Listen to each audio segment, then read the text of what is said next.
Apa kabar nakama semuanya? Semoga nakama baik-baik saja. Monkey D. Luffy sekarang menjadi sorotan utama kembali.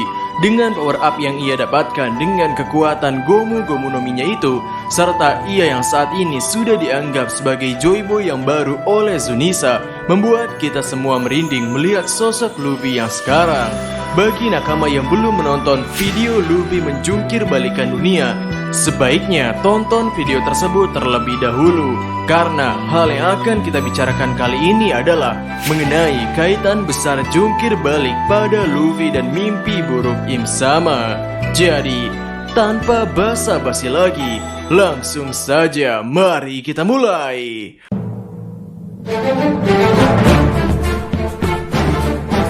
Pada video Luffy jungkir balikan dunia, di sana kami menyebutkan bahwa dengan kekuatan Gomu Gomu no Mi atau tepatnya Hito Hito no Mi model Nika, yang mana kekuatannya bertumpu pada imajinasi, Luffy bisa saja memutar balikan dunia ini. Sebab pada chapter 218, Eiichiro membuat sebuah gambar di mana ada kapal yang jatuh dari langit dengan posisi terbalik. Dan di sana terdapat tulisan, semua hal ini bisa terjadi dengan imajinasi. Kata-kata tersebut dilontarkan oleh sang fisikawan bernama Willy Gellon. Nah, dalam nama Luffy maupun Nika itu sendiri sebetulnya ada hal yang menarik. Seorang fans pada SBS volume 59 pernah bertanya, "Odachi, saya melihat hal yang luar biasa. Jika kamu menunjukkan pengguna buah iblis topi jerami dalam angka, itu akan menjadi angka dari 1 sampai 10. Luffy, Gomu Gomu, angkanya adalah 5, 6, 5, dan 6.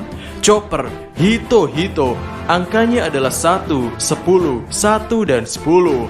Robin adalah Hana Hana, angkanya adalah 8, 7, 8, dan 7. Lalu Brook adalah Yomi Yomi, angkanya adalah 4, 3, 4, dan 3. Ya, 1, 3, 4, 5, 6, 7, 8, dan 10. Tapi tidak ada angka 2 dan 9. Jadi siapa yang makan Nikyu Nikyu atau angka 2, 9, 2, dan 9? Bartolomeo Kuma, akankah menjadi topi jerami selanjutnya? Tolong beritahu aku. Lalu Oda pun menjawab, "Apa? Astaga, itu mengejutkan saya. Kenapa aku terkejut? No comment." Selanjutnya, ya oke, seorang fans menjabarkan data, dan dari data tersebut ia memberi kemungkinan bahwa angka 2 dan 9 berdasar pada buah setan akan menjadi the next kru topi jerami, yakni Bartolomeo Kuma. Tapi apakah benar begitu? Oh ya, bagi yang tidak tahu, angka 2 dalam bahasa Jepang adalah Ni, dan 9 adalah Q.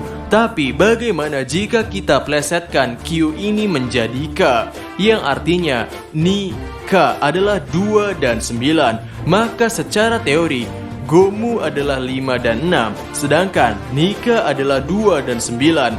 Angka 5 jika dibalik akan seperti angka 2, sedangkan angka 6 jika diputar balikan akan menjadi angka 9. Mungkin agak terdengar konyol, namun konsep Gomu dan Nika di sini bisa menjadi poin pendukung untuk mengatakan Luffy akan menjungkir balikan dunia ini. Janji Shanks dengan Luffy. Setelah semuanya terjadi seperti ini, tidak sedikit dari para pembaca yang merasa bahwa Shanks adalah dalang di balik semua ini.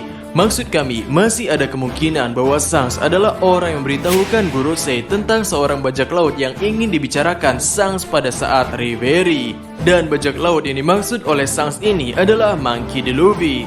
Andaikan Shanks tidak datang waktu itu di hadapan Gorosei, mungkin Gorosei tidak akan menyuruh CP0 untuk mengganggu jalannya pertarungan Luffy dengan Kaido, yang mengakibatkan Luffy dihantam oleh Kaido. Namun justru dengan kondisi seperti itu, Luffy malah berhasil membangkitkan kekuatan buah setannya dan menjadi sosok Dewa Nika. Pada One Piece chapter 1, setelah Luffy mengeluarkan bacotannya bahwa ia akan membuat bajak laut yang lebih hebat dari Shanks, Shanks pun dengan gaya epiknya memberikan Luffy topi jerami miliknya dan membuat sebuah janji bahwa Luffy harus mengembalikan topi jerami tersebut jika ia sudah melampaui bajak laut Shanks. Jadi, di masa depan Luffy akan bertemu kembali dengan Akagami no Sans. Pertarungan mungkin harus terjadi untuk membuktikan pihak manakah yang lebih kuat. Dengan begitu, jika Luffy bisa menang, maka Luffy sudah bisa mengembalikan topi jerami tersebut pada Akagami no Sans. Masalahnya adalah seluruh cerita One Piece ini sudah terpaku pada Luffy si topi jerami. Bahkan dalam logo One Piece itu sendiri, Eiichiro Oda menggambarkan sosok pria yang mengenakan topi jerami. Jadi esensi dari topi jerami tersebut harus tetap ada dalam cerita. Nah, mungkin kasus ini agak mirip dengan kasus perubahan nama buah setan yang dimakan oleh sang tokoh utama.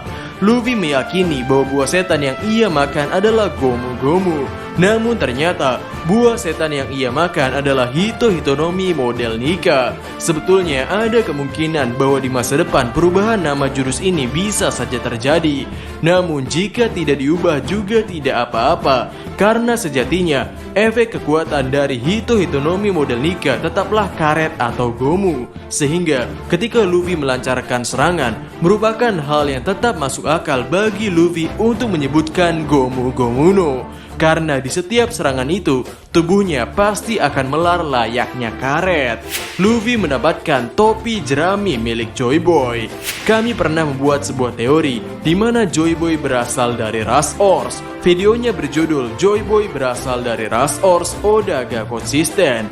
Nah, di kekuatan Luffy yang sekarang, Luffy bisa mengubah area sekitar menjadi karet. Ia bisa mengubah dirinya serta baju yang ia kenakan menjadi ukuran raksasa dan kemudian normal kembali.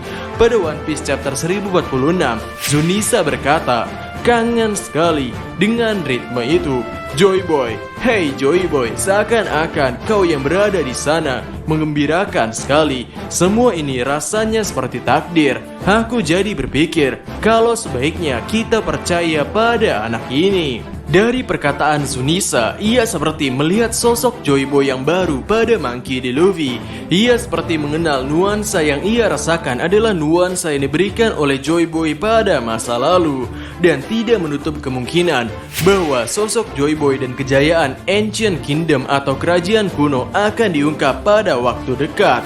Momen di mana dunia akan jatuh ke tangan yang seharusnya akan datang. Alasan kenapa pemerintah dunia begitu takut dengan buah setan Hito Hitonomi model Nika adalah karena sepertinya buah setan ini dulunya dimakan oleh Joy Boy. Karena itu Luffy bisa membuat drum kebebasan yang Zunisa pernah dengar. Buah setan ini pernah dimiliki oleh orang paling berpengaruh di masa lalu. Dan dari segi konsep yang Eiichiro Oda sedang buat ini, Oda berusaha untuk membuat cerita di mana pria yang mengenakan topi jerami memiliki kedudukan lebih tinggi daripada pria yang saat ini mengenakan mahkota.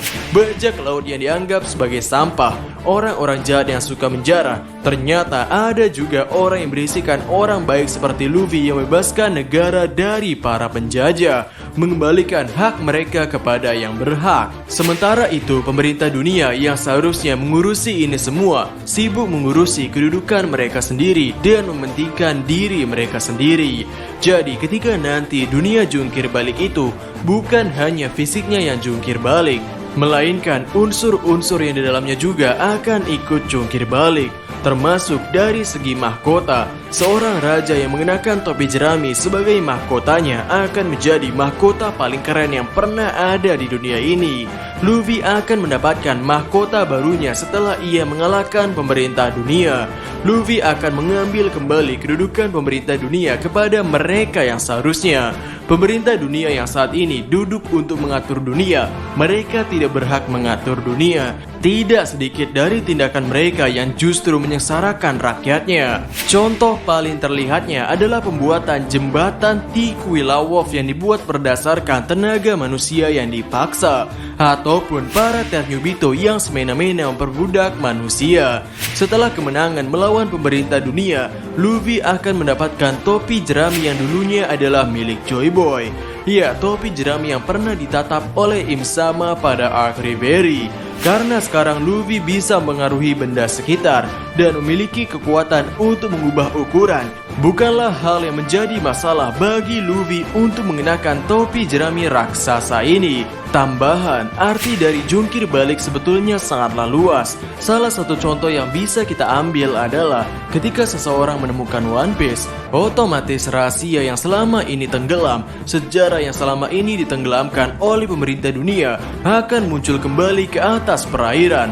Orang-orang akan mengetahui sejarah asli kenapa dunia menjadi seperti ini. Dan kami percaya, Eiichiro Oda bisa memberikan ending One Piece yang membuat seluruh pembacanya puas. Dengan setup yang sudah dibuat selama 1000 chapter lebih ini, seharusnya endingnya akan menjadi ending manga paling epic yang pernah ada. Kami trauma dengan ending manga seperti Shingeki no Kyojin, di mana setup ceritanya sudah sangat bagus, namun endingnya berhasil mengecewakan para pembacanya. Jadi, itu saja video untuk hari ini. Bagaimana menurut nakama semuanya? Berikan komentar kalian atau berikan koreksi kalian semua atas teori kami tersebut di kolom komentar di bawah. Jadi, kami Diskusope dan terima kasih banyak.